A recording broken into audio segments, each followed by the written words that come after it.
All right, I'm Addison Hall. I'm from Newport News, Virginia.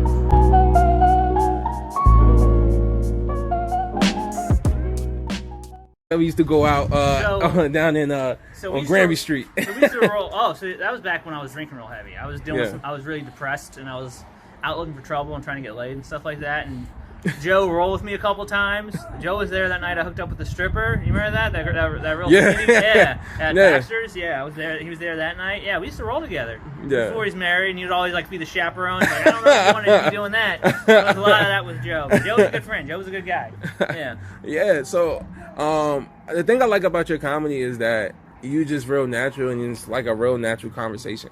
Mm-hmm. When I see other comics, it's like, okay, I know you about to tell me a joke. With you, I can't tell your punchlines, and that's not like disrespect. It's an art, literally, because people. I know when I first started doing comedy, I did comedy in New York, and they would tell me like, yo, set up, punchline, set up, punchline. And your comedy just defies the rules. Well, so like, so I started off as a very set up punchline guy. So I got into comedy. So I saw some violence when I was a teenager and stuff. I had like a guy attack me with a knife and had a couple guns pulled on me. So I was really scared of large crowds, and socially in general, I was really bad. So I read about exposure therapy. So my idea is if I did comedy, I could get over it. And I ended up falling in love with it. And when I started off, I was a set up punch. But then I actually, Andrew Babone and Sid Bridge is actually the host here at this club for the open mic. And they told me, it's like, when you talk to the crowd, you're very natural and it comes off really good, so you should do more of that. So I started doing a lot of crowd work stuff and doing shit like that. And I really like that. And I don't know, I want my comedy to sound like I'm just talking. Just like because I think everyone's had that time where they're hanging out with their friends and they've almost pissed themselves laughing just talking. And I think that's what I would like to bring on stage. And that's what I try to bring. So. And do you feel like your comedy is like an art? I think it's so. I definitely wave back and forth between like I think that can be very pretentious, but I do think this is an art form. And I think it's weird because it's one of those art forms that's not respected.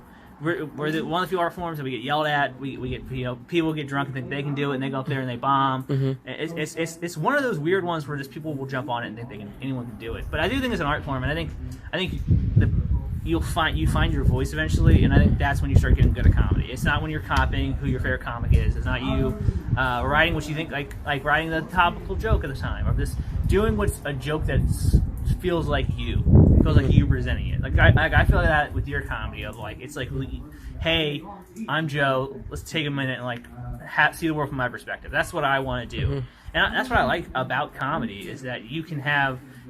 I've done extremely urban rooms and done jokes about being white trash, and that's gone over really well. I've done shit with like rich kids. I've gotten to do a couple club weekends, so it's been older people or like people in their mid-30s who are doing very well. And it's interesting when you can really do well with a crowd who's not your background at all, not like you at all. Like one of the biggest compliments I ever got was I had a Richmond comic she's like a professor. She's very woke.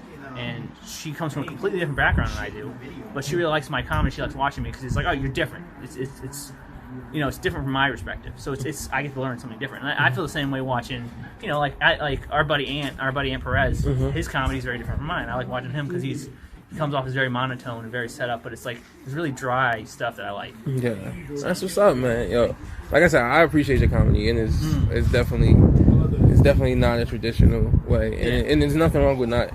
I'm starting to find out myself. Nothing wrong with being not traditional, and that's not the time that we in right now. I believe like right now, like we're in a time where I think we're in a time where the norm is becoming such a wider term. Exactly, and like the normal, like little like us falling into little categories is falling away. Exactly, and I think it's good. Yeah, it's like I don't.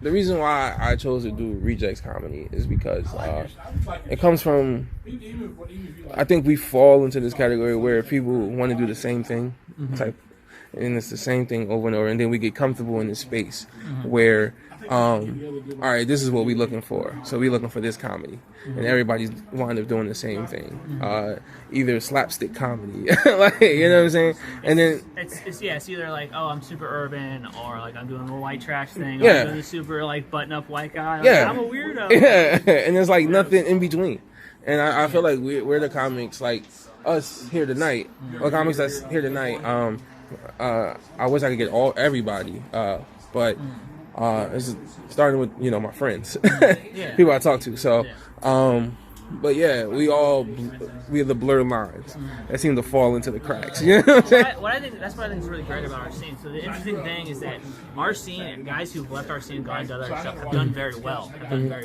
Like we have Tori Huggins up in New York who's doing very well. He's on a couple podcasts. We have our buddy Mumford down in Texas doing well. Okay. And like we had a couple buddies who went on Texas and killed. Like Ridley, who's right next to us. Yeah. You want to Texas, he murdered. I think that says something about our scene. I think there's enough good guys in our scene that pushes you to be better, and you really try. And all of us are doing different things. We don't all sound alike. I've been to like a couple scenes, and it's like, oh, you all sound like each other. You're all falling in this one little line of stuff, and it's uninteresting. Yeah, it's boring. So. Definitely. And all right, so I'm gonna let you get out of here, man. I know it's cold.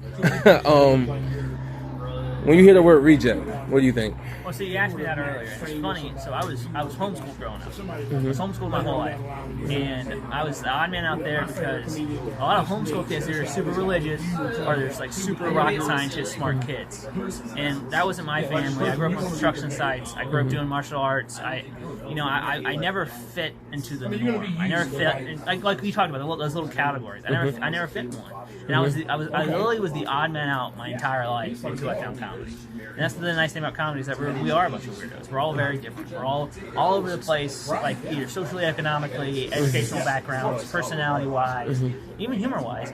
But we all have a signature thing we love doing, which is being in front of strangers and trying to make them laugh. Word. And so I don't know. I think comedy in a lot of ways is a bunch of rejects. That's the thing of like a buddy of mine started comedy and he was trying to be cool on stage. Comedy's not cool. Comedy in itself is cool, but your comedy, your humor, your jokes can't be about you being cool. That's lame, and no one likes it. It's ironic. So that's what I think. That's when I think reject. I think myself. I think someone who didn't fall into the category and spent years trying to fit into the category, and is, for the first time in his life, happy and comfortable with where he's at. So that's what I think. Word, bro. Thanks, man. Thanks for giving me your time, bro. Love you, buddy. Yeah.